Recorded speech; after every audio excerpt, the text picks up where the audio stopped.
Hey folks, it's Maxie here and welcome to another TEW2020 video.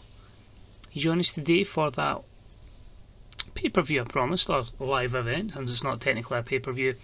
It is based in the UK. We're coming to you from the Emirates Stadium and we will be presenting WWE Summerfest.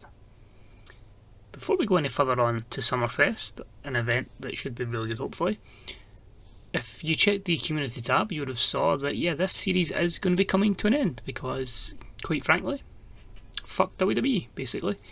Not really happy supporting a brand that treats their employees like shit. So I'm basically quite scunnered by anything WWE. I'm really struggling to have an interest in Raw, SmackDown or NXT. So yeah, I feel like I owed it to everybody to get through SummerSlam at least, so I'm quite happy to do that. I mean, the save's been fantastic. It's just a shame that my thoughts on WWE have just killed my enthusiasm for it.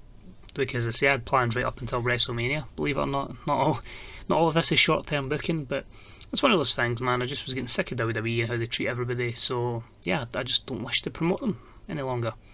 Even though I'm a small-time YouTuber, there's still some promotion for them. So as I say, we'll have this video, we'll have NXT next week, and then the following week after that we'll have SummerSlam. We're going to hit the reset button, so basically we'll either have a series starting just after that, or it might just be waiting to the start of 2021.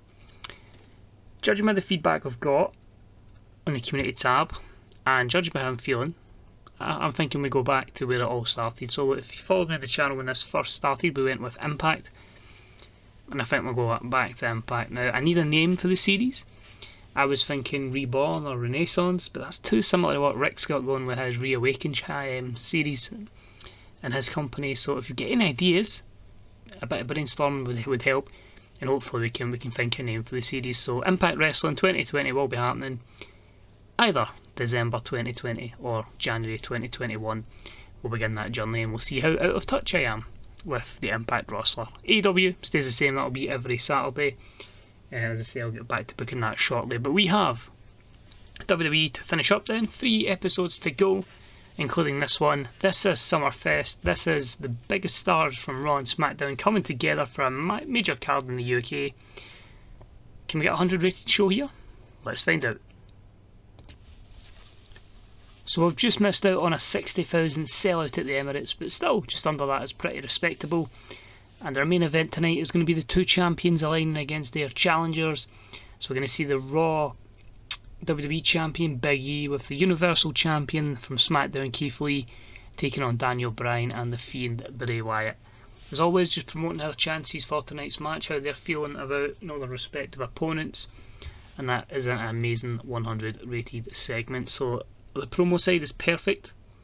We've got the boosts as well, as you saw with the various celebrities, etc. So if this main event match can draw, we might have a chance. And I got a bit lazy with the logo. I just obviously went with SummerSlam. I think that's the 92 one, or the one that was in the UK back in the day anyway. That was my kind of link with it. But I always just go with Summerfest as a play on, that infamous Jeremy Piven line, if anyone remembers that from scarily about 9 years ago, might even be longer, which is worrying. But we start off with a 6-man tag. And that's right, the man who was with Santana and Ortiz was always going to be Eddie Kingston. I made that wee hint in the video. And he's back, and he's going to just get Santana and Ortiz back on the right path. And they took on the team of Matt, Jeff, the Hardy Boys, and Edge, an old friend. And I decided to put Kingston and Santana and Ortiz over in 13-36, with Eddie go over Jeff Hardy with a back fist to the future. Because I feel like the Hardys are on the same overness level as Santana, Ortiz and Kingston. Kingston gets a bit of a rub with the victory. And a good 73 rated matchup. You get the feel good moment of these 3 back together, obviously the highs and the lows they've had over their career, and then obviously these guys need no introduction, having been together in a prior company. And after the matchup was a promo, just say Eddie Kingston saying these guys are going to win back their SmackDown Tag Team Championship, so Kevin Owens, Sami Zayn, you better get ready. I'm thinking some sort of fatal 4-way tag match at SummerSlam, because obviously it's the last show, so it's going to be blockbuster. Hopefully, that's the aim anyway. Moving along, we had a match that didn't have much heat and terrible wrestling. We had Sasha Banks defeat Jessamine Duke in 14:21 with a bank statement. A bit disappointed. I thought this would be kind of like a matchup we maybe seen like a Rebellion pay-per-view. So you've got like a high contender versus somebody that's kind of floating about. I don't get a 58 though. I was really expecting this to get higher. Because the in-ring performance is good from both of them. It probably maybe is a popularity thing in the UK. But very, very surprised that only drew a 58. But Sasha continues her gaining momentum. Then had MVP cutting a promo. He's not taking on Seth Rollins, don't worry. He's representing Ricky Starks. Pretty Ricky Starks will be taking on him, Seth Rollins. I feel like it's a good opportunity for Starks in a big matchup, and it also gives MVP an opportunity to promote the Millionaires Club and what they're looking to do going forward. So a 70 rated promo there.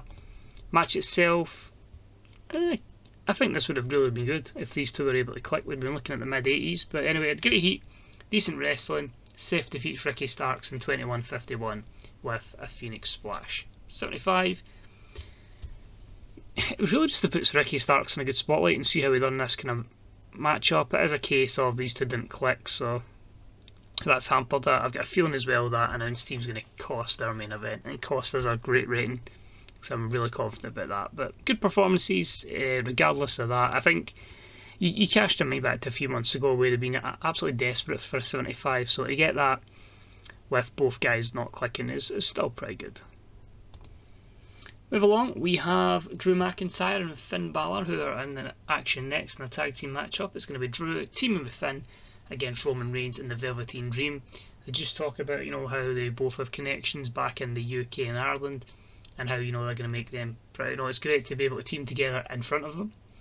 And of course, they're going to be taking on two people that are kind of being a thorn in their side. And the match itself had fantastic heat and great wrestling. Roman Reigns, though, and the Velveteen Dream defeat Balor and Drew when Roman Reigns pinned Drew McIntyre with a spear. So an 88 rated matchup here. I think, you know, obviously Drew and Finn are going to be way more over in the UK. But yeah, that could have been a solid main event matchup and that would not have looked out of place. But delighted with that. Great result. Big win for Roman.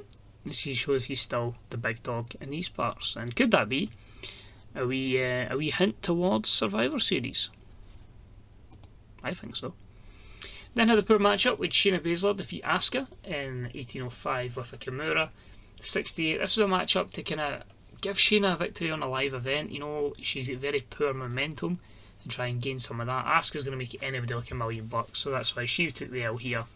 But a good win for Shayna. Of course, she's been feuding with, if it clicks on it, Ronda Rousey, and Ronda sends Shayna Baszler to the back. She gets the beat down, and then Shayna just scurries. She wants nothing to do with him, as these two will look to do battle at SummerSlam, if I don't forget to put the match in. Next up, Ace Austin, and he's got Andrade in the IC title matchup, an 8-rated promo. He just says, man, I've been beating everyone in this roster, and I've got some guy that's been losing constantly to Jacob Fatu. This guy's not even going to be in my league. This one I just want to see how they do. Andrade has very good psychology in the low 80s, so I'm hoping he can try a good match at Ace Austin that won't be affected by psychology.